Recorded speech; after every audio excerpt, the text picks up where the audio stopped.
I'm Banks. I'm Josh. Odd places. Going viral. Got it. Gosh. We're getting this thing down. This is We cool. are. What are we at? 21, 22? Yeah. Sure. I'm only 18 years old, but that's close enough. Josh, 5. I'm 5. I'm only 5 years old. You're only 5. Is that in which way? Mentally, spiritually, emotionally, or physically? Probably. Wow, all of them. I don't All know. of them. Where were you 6 years ago? I don't know. Josh. Money. I mean, you're an entrepreneur. You coach people on money. Um, uh, why do we need money? Why is that? Why is that the culprit for divorces and relationship breakups and Well, bankruptcy? you got a bunch of questions going on there. So, Wait, first, I'm sorry.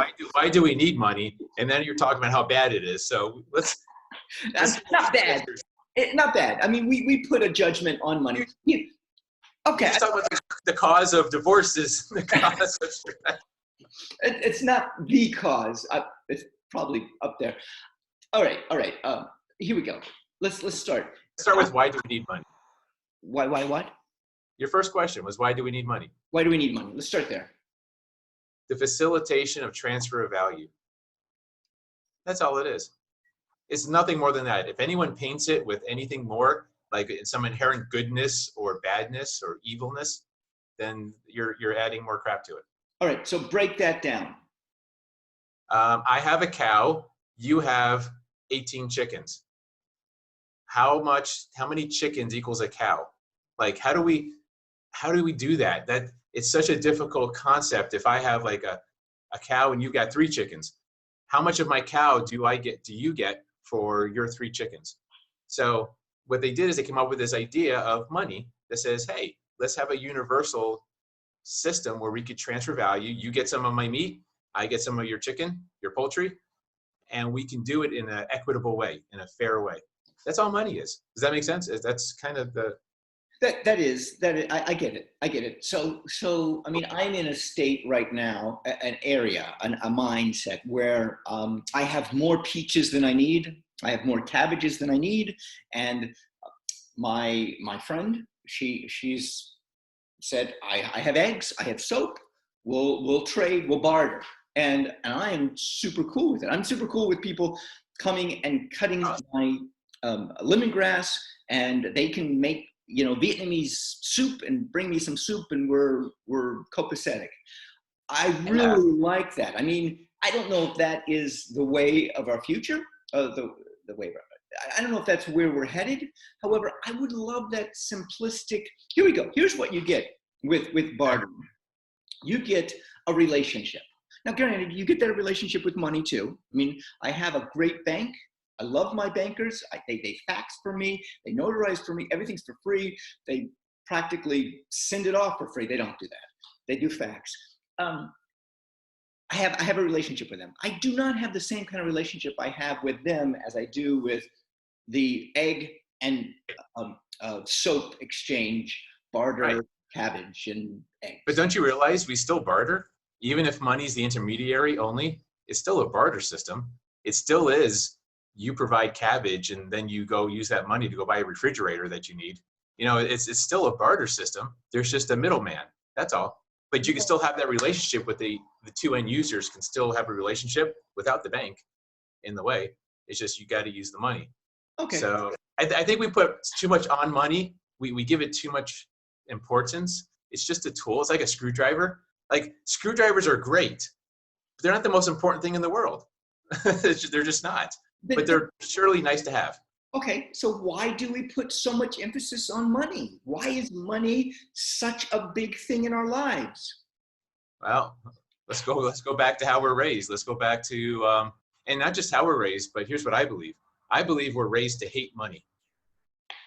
We are brought up to actually, actively, intentionally hate money. You're talking everybody, or are you talking the wealthy, the poor? In general. No, I'm not talking everyone. In general. In general. Yeah, Hate majority of it. money? Why? Yes.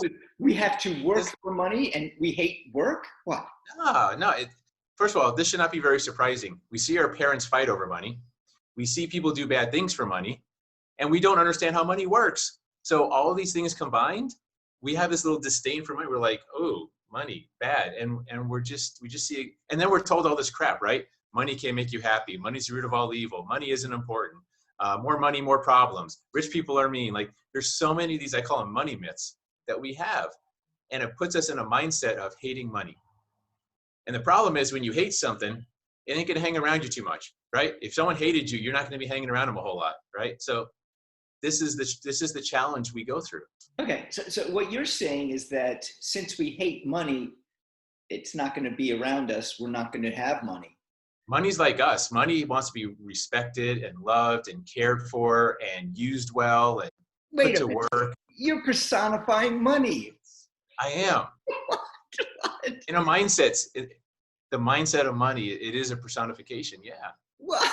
Money is a piece of paper. Money is a card. Money is a bonds. Money is stock market. I guess that is. I'm not sure. I'm not sure. All I know what money is my credit card and some bills. Money is opportunity. It's a tool of opportunity. That's all it does. It gives you the opportunity to go do and be and have things.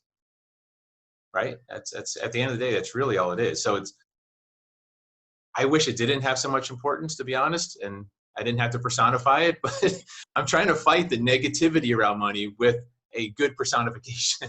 Okay. Okay. Wow. I have no idea how to do that. I have no idea. I mean, I get it. I get it. You get opportunity from money. Yes, I get it. The more money you have, the more opportunity. I can go skiing 5 times this year. I can buy a new car. Yeah. I can It's buy, like the more cabbage you have. It's yeah, the more cabbage you have, the more things you can get from that cabbage, right? The more opportunity you have to right, barter and get right. things. I can get soap and I can get eggs and I can get broccoli and I can get Right. lemongrass or whatever. And no cabbage, no soup for you, right? That's how it works. Yeah. So I okay. So how do you look at money in a favorable light? How do you do that? I mean, you look at it for opportunity. I get that. However, someone like myself who is raised, I'm not going to blame my parents for this. I have just gotten to the point where money is.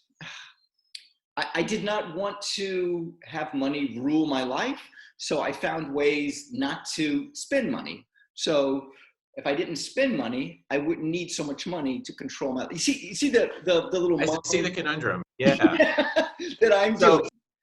when I was in corporate America, I was told either you can love what you do or make lots of money. It was an either or decision. Either love what you do or make lots of money. I found out that doesn't have to be the case. The or is a lie. It's actually an and. You can actually love what you do and make money. They're not mutually exclusive. That's the approach I take. Mm-hmm. I make sure first and foremost that I love what I do and provide value to the world, and I'm okay with receiving monetary compensation in return. I don't attach guilt to money. I don't feel guilty for charging people for my value because I believe I'm making their life better. So it's just reprogramming our mind to not think money's such a bad thing, and it's okay to help people and get paid. I get it. Okay. So Josh, you get to a point in your life where you don't need money. Let's say you were well off. You've done the right things. You have your nest egg. You have everything like that. You have value still, and however, I'm going to make it me. This is about me. I've got to a point, and I'm not wealthy or anything like that. I've got to a point where I have a value to what I do, and I do not want to overcharge people. If they want what I have to offer, I do not want to overcharge them so that they don't get what I have to offer. Not that what I have to offer is free. No, what I have to offer is within their budget.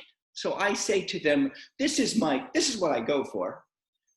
Whatever your budget is, I'll work with it. Right. And that's fine. That's fine. there's a small challenge there also though, with people will get as much value out of something as they put into it. If I have 2 apples and I give you one for free, and I give you one, I charge you $10 for, I promise you, the one for free you may or may not eat. Hopefully you would, but it might end up in your car and melt or something like that, whatever the hell apples do in a hot environment. And the $10 one, you're gonna savor. It's gonna taste better. You're gonna get $10 worth of value from that apple. So there's a line there where you don't want to overcharge, but you also don't want to give it away for free and have people not appreciate and take value from it. I'm Banks. I'm Josh. Odd places. Going viral. Viral. I don't know if that's this way or it's going somewhere.